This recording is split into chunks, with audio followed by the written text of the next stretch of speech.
For Kamloops North Thompson. Thank you, Mr. Speaker. This Friday, March 8th, the 419 Squadron will have their colours stood down for another time, and people in this place may wonder why a squadron in Cold Lake, Alberta for the Canadian military is being referenced in this chamber today. But the 419 Squadron has a very long history and connection to both Kamloops and, in fact, this chamber. Created in 1941, its first wing commander was John Moose Fulton from Kamloops. And in fact, his father was an MLA in this chamber for 10 years, and before that, his grandfather on his mother's side was actually our 8th Premier, A.E.D. Davey, who the street in Vancouver is named after. When the squadron was created, it quickly became our most decorated bomber squadron in World War II.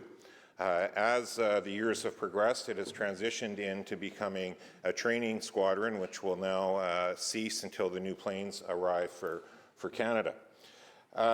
John Fulton, though, the Moose tagline came from an interview with an RAF officer when he heard that he was from the wilds of Western Canada, and he spun a yarn about hunting to try to get the job.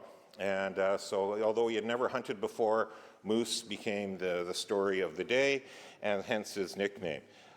It has a very strong relationship with the City of Kamloops. The City of Kamloops adopted the squadron in 1943, and in fact in 1944 purchased the 100th Lancaster bomber produced to send over specifically for the 419 Squadron.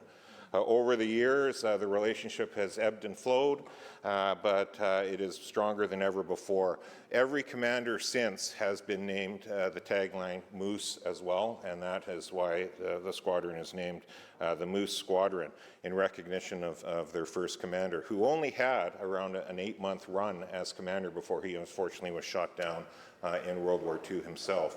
And so I look forward to the standing down of the colours, but I look even more forward to the colours being reinvigorated again as they were in 1954 and 1975, and now hopefully in the not too distant future as well. Thank you, Mr. Speaker.